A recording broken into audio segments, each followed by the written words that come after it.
Gemini 3.0 versus GPT-5, who wins? Google just dropped Gemini 3 and it scored 45.1% on ARCAGI2. That's a test most AI models fail completely. OpenAI fired back with GPT 5.1 that's twice as fast on real world tasks. But here's what nobody's saying: there's no single winner here. Each model crushes different work. I tested both, I checked the real benchmarks, and I'm going to show you exactly which one you need. Let me give you the timeline first because this all happened fast. OpenAI announced GPT-5. They called it their flagship model for deep textual reasoning. Big launch. Everyone was excited. They dropped GPT 5.1, faster response times, better customization, real upgrades. Google released Gemini 3 and they came out swinging. They called it their most intelligent model ever, state of the art reasoning capabilities, and the benchmarks backed it up. Now, this wasn't just marketing talk, the numbers were real. We've got two powerhouse models, both launched within weeks of each other, both claiming to be the best. And you're sitting there wondering which one to actually use. That's what we're figuring out today. Let's start with how these things are built, because the architecture tells you everything about what they're good at. Gemini 3 uses something called unified multimodal architecture. That's a fancy way of saying it. Processes text, images, video, and code all through one shared reasoning core. Everything flows through the same brain, no switching between systems. When you give Gemini 3 a prompt with text and an image, it doesn't treat them separately, it understands them together as one connected piece of information. That's powerful because most models have to process text first, then images, then try to connect them. Gemini 3 does it all at once. GPT-5 took a completely different approach.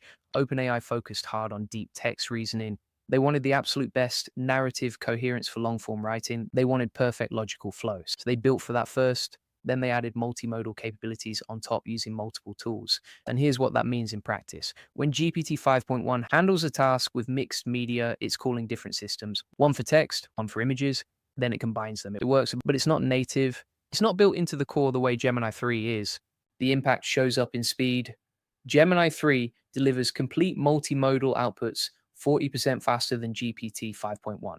That's not a small difference. If you're doing creative work with text and images, 40% faster adds up quick. Now, let's talk about the benchmarks, because this is where things get interesting.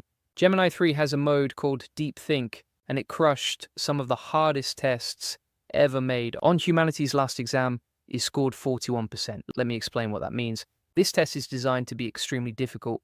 Most AI models score under 10%. Gemini 3 got 41%. That's a massive jump. But here's the thing about GPT 5.1. OpenAI didn't publish benchmark scores on these specific tests. They focused on speed improvements instead. And those speed improvements are real, so we've got Gemini 3 winning on reasoning benchmarks, and GPT 5.1 winning on speed for text tasks, different strengths. And that's the whole point. There's no single winner. It depends what you're actually doing.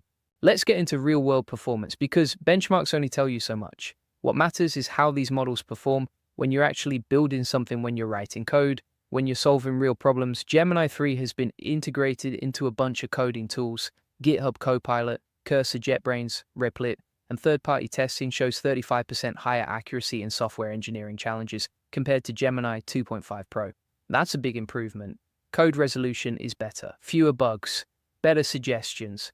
I tested Gemini 3 on building a data validation script. It handled edge cases well. It caught potential errors before they happened. The code was clean and well structured. Comments were helpful. Everything worked on the first try. GPT 5.1 came out with developer-specific variants. They have something called 5.1 Codex that's built specifically for coding, and it got immediate API access. So if you're building production systems, you could integrate it right away, no waiting, no approval process. I tested GPT 5.1 on the same data validation script. Different approach. The code was more compact, fewer lines, more clever solutions, but it required me to understand the logic better.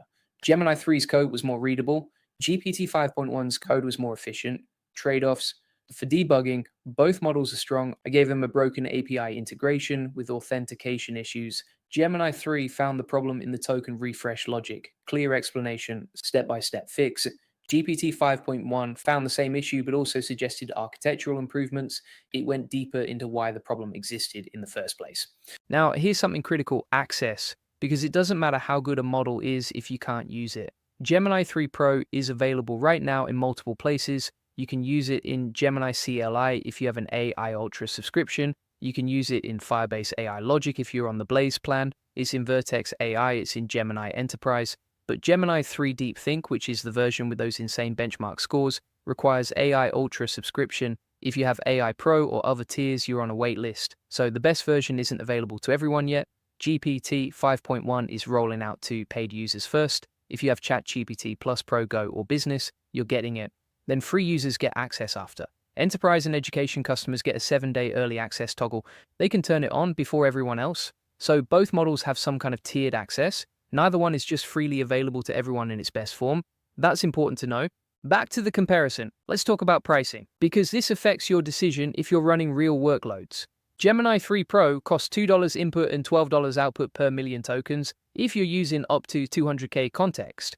If you go over 200K context, it's $4 input and $18 output per million tokens. GPT 5.1 costs $1.25 input and $10 output per million tokens. That's for standard context.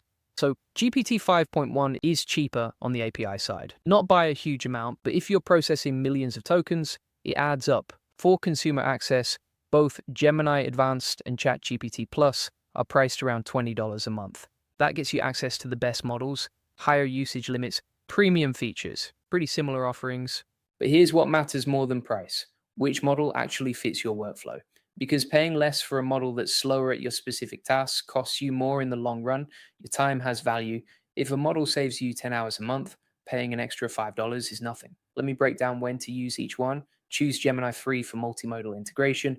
If you're working with text and images together, Gemini 3 is faster and more coherent.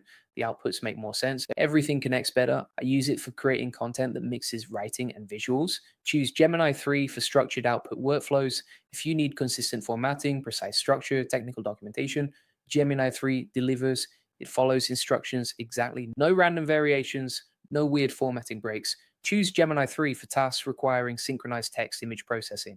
Social media content, marketing materials, presentations, anything where the visual and the text need to work as one unit. Choose GPT 5.1 for pure text analysis. If you're analyzing documents, writing long form content, doing deep research with just text, GPT 5.1 is excellent. The narrative coherence is better. The logical flow is stronger. Choose GPT 5.1 for scenarios requiring faster RAG pipeline execution. If you're building systems that retrieve information and generate responses, GPT 5.1's speed improvements matter. Going from 82 seconds to 39 seconds changes what's possible. Choose GPT 5.1 for developer environments needing immediate API stability. If you're shipping production code and you need reliable API access right now, GPT 5.1 is available and stable. The bottom line is this: selection depends on your primary workflow. If you're doing multimodal creative tasks, Gemini 3 is your answer. If you're doing text heavy analytical work, GPT 5.1's speed improvements benefit you more. I use both. That's the honest truth. I use Gemini 3 when I'm building content systems, when I'm automating social media, when I'm working with mixed media. I use GPT 5.1 when I'm analyzing data, when I'm writing strategy documents, when I'm planning out complex systems. And here's what most people get wrong: they think they need to pick one and stick with it forever. That's not how this works. You use the right tool for the job. Sometimes that's Gemini 3, sometimes that's GPT 5.1, sometimes you use both in the same project. Let me give you a real example. I'm building an SEO content system. I use GPT 5.1 to analyze competitor content and generate article outlines, fast, deep, good reasoning. Then I use Gemini 3 to create the social media posts, promoting that content with custom graphics, faster multimodal output, better visual text integration, both models in one workflow, each doing what it's best at. That's how you actually win with AI.